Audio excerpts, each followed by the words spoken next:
Hello मेरे प्यारे बच्चों, कैसे आप सब? Hope you all are fine. Welcome again to logistic chemistry. तो बच्चा, हमने 9th का 15 चैप्टर स्टार्ट किया हुआ था, that is improvement in food resources. उसमें मैंने आपको ये बताया था फूड के सोर्सेज क्या हैं। रेवोल्यूशंस पढ़े थे हमने, green revolution, yellow white revolution, blue revolution, है ना। और हमने टाइप्स पढ़ी थी क्रॉप्स की, सीरियल्स, पल्सेस। अगर आपने मेरा फर्स्ट लेक्चर इस चैप्टर का अच्छे से देखा है तो आपको क्लियर होगा।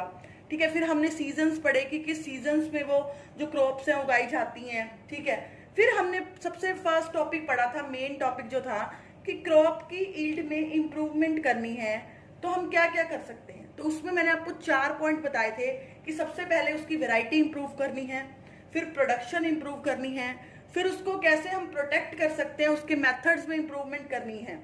ये 3 अप्रोचेस मैंने आपको बताई थी जो क्रॉप की ईल्ड को एनहेंस कर सकती हैं। ठीक है, तो हमने फर्स्ट लेक्चर में क्रॉप वेराइटी इंप्रूवमेंट पढ़ लिया था कि सीड्स में क्या क्या इंप्रूवमेंट करें, जिसमें हमने हाइब्रिडाइजेशन टेक्नोलॉजी पढ़ी थी, जेनेटिक इंप्रूवमेंट पढ़ा था, है ना।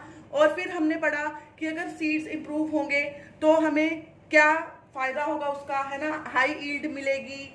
ठीक है, और अब हम सेकंड आज पढ़ेंगे राजे, क्रॉप प्रोडक्शन इंप्रूवमेंट। फर्स्ट हमने वैरायटी पढ़ ली थी फर्स्ट लेक्चर में, अब हम पढ़ेंगे कि अगर जब क्रॉप प्रोड्यूस कर रहे हैं हम, तब हम क्या क्या उसमें इंप्रूवमेंट कर सकते हैं। तो let's start with our lecture, that is crop production improvement with topic crop production improvement. ठीक है, तो देखो क्रॉप प्रोडक्शन इंप्रूवमेंट, इसमें सबसे पहले तुम्हें क्या पढ़ना है कि हमने क्रॉप की प्रोडक्शन में इंप्रूवमेंट करना है तो हमें सबसे पहले न्यूट्रिएंट्स जो है उनको मैनेज करना पड़ेगा, है ना।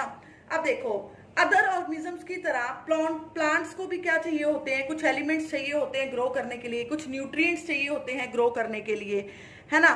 तो जो वो एलिमेंट्स उनको चाहिए होते हैं ग्रो करने के लिए, उसको हम क्या कहते हैं, न्यूट्रिएंट्स। ठीक है, जैसे हमें चाहिए होते हैं बढ़ने के लिए, वर्क करने के लिए एनर्जी चाहिए, तो एनर्जी हमें कहाँ से मिलेगी, जब हम फूड खाएंगे, फूड में क्या होंगे, न्यूट्रिएंट्स होंगे। तो सेम प्लांट्स को भी क्या चाहिए होते हैं, न्यूट्रिएंट्स चाहिए होते हैं।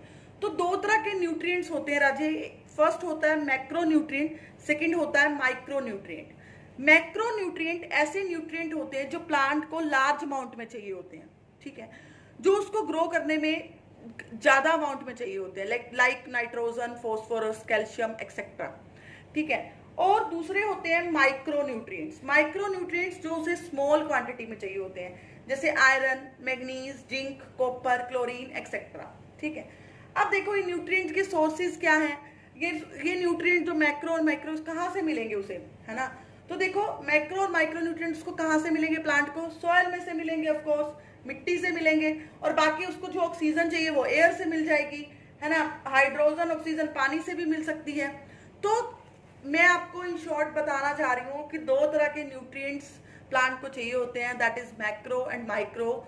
मैक्रो जो उसको ज्यादा क्वांटिटी में चाहिए होते हैं, माइक्रो जो उसको कम क्वांटिटी में चाहिए होते हैं, और दोनों उसको कहाँ से मिलते हैं, सॉइल में से मिलते हैं। ठीक है, अब देखो अगर उसको प्रॉपर अमाउंट में न्यूट्रिएंट नहीं मिले, क्या इफेक्ट होंगे, क्या हार्मफुल इफेक्ट होंगे अगर उसमें लैक ऑफ न्यूट्रिएंट्स हो जाए, या फिर उसको कमी हो जाए उसमें न्यूट्रिएंट्स की, तो क्या होंगे बेटा, वो प्रॉपर ग्रो नहीं कर पाएगा, लाइक अस।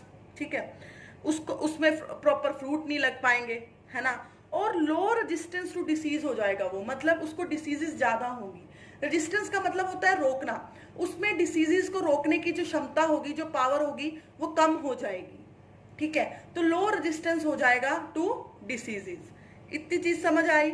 नेक्स्ट चलते हैं अब हमें ये तो पता चल गया कि प्लांट को ग्रो करने के लिए न्यूट्रिएंट्स चाहिए। ठीक है, अब ये न्यूट्रिएंट्स हम उसको कैसे दे सकते हैं, ठीक है, सॉइल में जो इनबिल्ट है दैट्स गुड, बट हम क्या कर सकते हैं, मैन्योर और फर्टिलाइजर्स सॉइल में ऐड करके उसमें क्या कर सकते हैं, प्लांट में न्यूट्रिएंट को बढ़ा सकते हैं। Plant nutrients and organic matter in soil can be increased by adding manures and fertilisers. Nutrients आपको समझ आया। ऑर्गेनिक मैटर क्या होता है, ऑर्गेनिक मैटर लाइक राजे जो एक्सक्रीटा होता है एनिमल्स का, लाइक काउडक्ट जो गोबर होता है ना, वो हमारे किचन का जो वेस्ट होता है, जितना भी वेस्ट मटेरियल है, उसको जब हम डीकम्पोज करते हैं तो वो क्या होता है, ऑर्गेनिक मैटर होता है।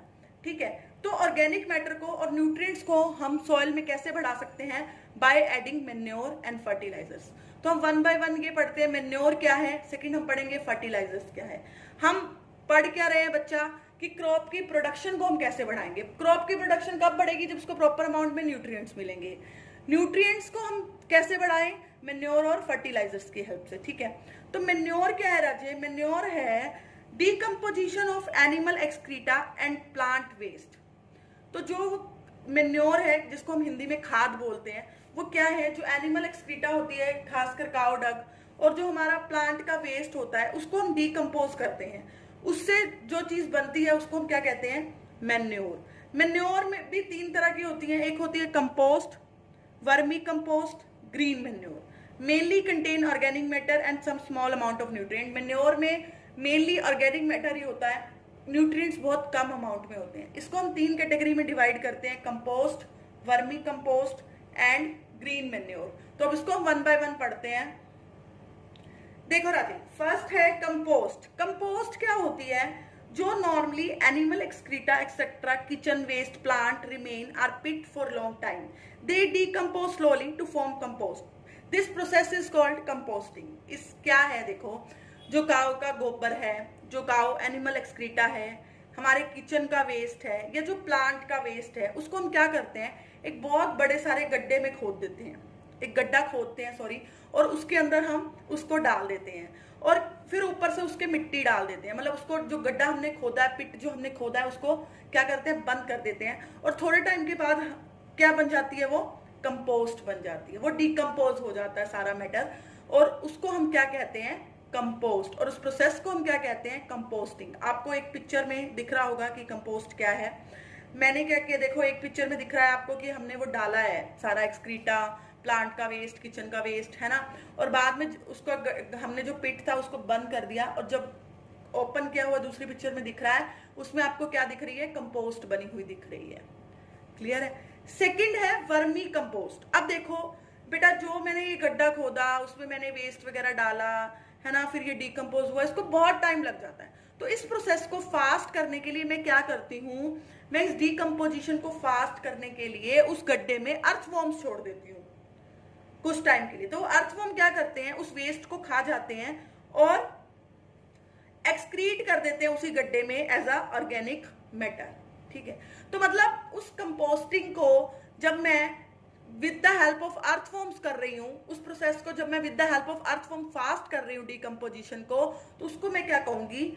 Vermi composting. उस प्रोसेस को क्या कहूंगी? Vermi composting. और जो मुझे मैटर मिला है उसको मैं क्या कहूंगी? Vermi compost. तो कंपोस्ट और वर्मी कंपोस्ट में सिर्फ एक ही डिफरेंस है, जो वर्मी कंपोस्ट है उसमें मैंने डीकम्पोजिशन को फास्ट किया है with the help of earthworms, और कुछ डिफरेंस नहीं है। ठीक है, सेम वही गड्ढा खोदा है, सेम एक्सक्रीटा डाला है, सेम उसको काफी टाइम के लिए रखा है, बट उसमें अब कीड़े छोड़े हुए हैं, अर्थवॉर्म्स छोड़े हुए हैं, ताकि वो उस डीकम्पोजिशन को फास्ट कर दे। ठीक है, क्लियर है? थर्ड पार्ट है बेटा इसका जो मैंने आपको समझाना है, ग्रीन मैन्योर। ग्रीन मैन्योर में क्या करते हैं हम? वर्मी कंपोस्टिंग का भी आपको डायग्राम दिख रहा होगा जिसमें अर्थवॉर्म्स छोड़े गए हैं। ठीक है, थर्ड है ग्रीन मैन्योर। ग्रीन मैन्योर में क्या होता है राजे? हम क्या करते हैं, जो पौधे जल्दी उगते हैं, हम पहले हमने फील्ड जो जिसपे हमने अपनी खेती बाड़ी जो हम करते हैं, जिसपे जो हमने फील्ड डिसाइड किया है, जिसमें हम क्रॉप्स उगाते हैं, उस फील्ड में सबसे पहले मैंने क्या किया? फास्ट ग्रोइंग प्लांट्स लगा दिए। जैसे ग्वार हो गया, सनहम्प हो गया, ये बहुत जल्दी उगते हैं। ठीक है, तो मैंने इनको अपने फील्ड में लगा दिया। उसके बाद मैंने क्या किया? इनको मल्च कर दिया। मल्च मतलब आपको डायग्राम दिख रहा होगा, इनको जमीन के अंदर पूरा मल्च कर दिया, मल्चिंग कर दी इनकी बाय प्लोइंग करके इनको जमीन के अंदर मल्च कर दिया। आपको डायग्राम में दिख रहा होगा। ठीक है, उसके बाद क्या होगा? जब ये मल्च हो जाएंगे तो they decay to form organic matter. ये खुद डिके होके क्या बनाएंगे? ऑर्गेनिक मैटर बनाएंगे। और उसके कुछ टाइम के बाद हमने जो अपनी असल में जो क्रॉप उगानी थी वो उगाएंगे, तो वो जो हमें ईल्ड मिलेगी उसकी बहुत ज्यादा मिलेगी। होप आपको समझ आया होगा। मैं दोबारा रिपीट कर देती हूँ राजे। ग्रीन मैन्योर क्या है? ग्रीन मैन्योर में हम क्या करते हैं? हम पहले ऐसे पौधे फील्ड में उगाते हैं जो जल्दी उगते हैं। ठीक है, जो पौधे जल्दी उगते हैं हम वो उगा देते हैं। तो फिर हम उनके बाद जैसे वो थोड़े बहुत उग जाते हैं तो हम उसको क्या करते हैं, प्लोइंग करके मल्च कर देते हैं सॉइल के अंदर ही। तो उसके बाद वो क्या हो जाते हैं, किसमें हमें डिके हो जाते हैं, सॉरी किसमें डिके हो जाते हैं, ऑर्गेनिक मैटर में डिके हो जाते हैं। तो वो क्या करते हैं, सॉइल की फर्टिलिटी को इंक्रीज कर देते हैं। तो जब हम नई क्रॉप उस पर उगाएंगे जो हमने उगानी थी एक्चुअल में, वो क्या करती है फिर हमें देती है, हाई ईल्ड देती है। उसकी जो ईल्ड होती है वो ज्यादा अमाउंट में हमें मिलती है। क्यों? क्योंकि जो हमने पहले फास्ट ग्रोइंग पौधे जो लिए थे उनको जब हमने मल्च करके प्लो कर दिया तो उन्होंने क्या किया, सॉइल की फर्टिलिटी को बढ़ा दिया। क्लियर है?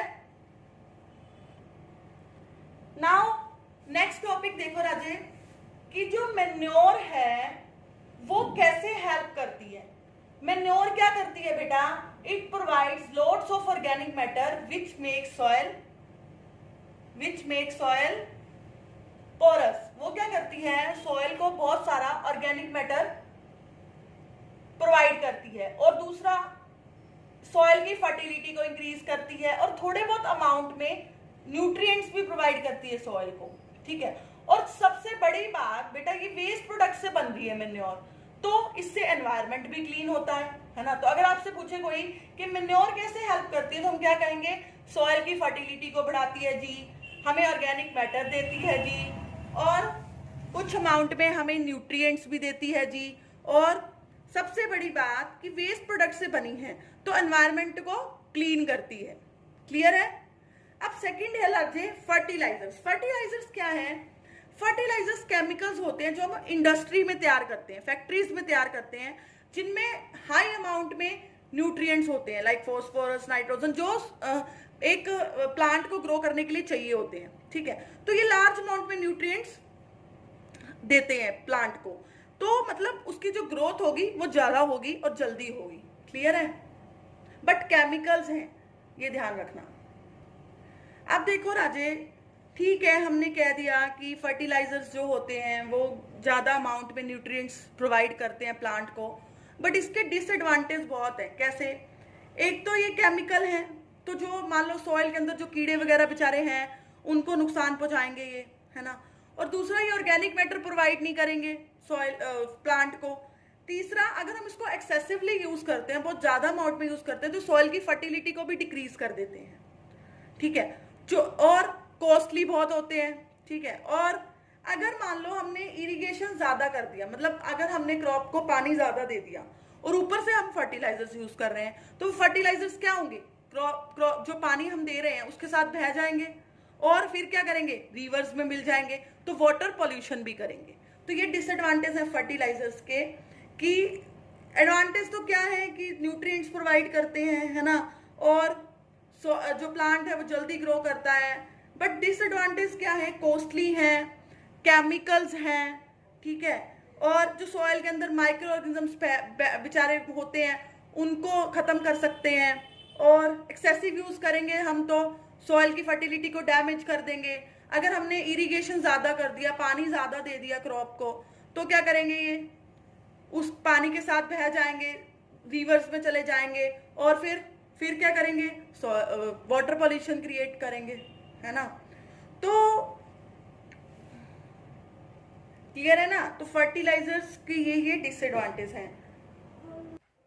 क्लियर है डिसएडवांटेज फर्टिलाइजर्स के? तो अगर आपको कोई पूछे मैन्योर और फर्टिलाइजर में क्या क्या डिफरेंस है, तो आप इजिली उसको बता सकते हो। मैन्योर क्या है, आप कहोगे इजिली मेड है, इजिली एनिमल एक्सक्रीटा और वेस्ट ऑफ प्लांट से बन सकती है, नेचुरल होती है, हार्मफुल नहीं होती, मेनली ऑर्गेनिक होती है, सॉइल की फर्टिलिटी को बढ़ाती है, बट फर्टिलाइजर्स की तरह इफेक्टिव नहीं होती और सस्ती भी होती है। फर्टिलाइजर्स क्या है, मेनली न्यूट्रिएंट प्रोवाइड करते हैं, केमिकल है तो साइड इफेक्ट होते हैं, फैक्ट्रीज में बनते हैं, एक्सेसिव अमाउंट में यूज करेंगे तो सॉइल की फर्टिलिटी को खराब कर देंगे, है ना, और कॉस्टली होंगे। तो होप आपको आज का मेरा ये टॉपिक जो था समझ आया होगा कि हमने अगर क्रॉप की प्रोडक्शन को बढ़ाना है तो हम मैन्योर यूज करें, फर्टिलाइजर्स यूज करें। दोनों के मैंने आपको एडवांटेज डिसएडवांटेज भी बताए, है ना। तो नेक्स्ट लेक्चर में हम इसका नेक्स्ट पार्ट एक पढ़ेंगे, क्रॉप पैटर्न, कि हम क्रॉप को किस पैटर्न में ग्रो करें ताकि उसकी जो प्रोडक्शन है वो बढ़ सके।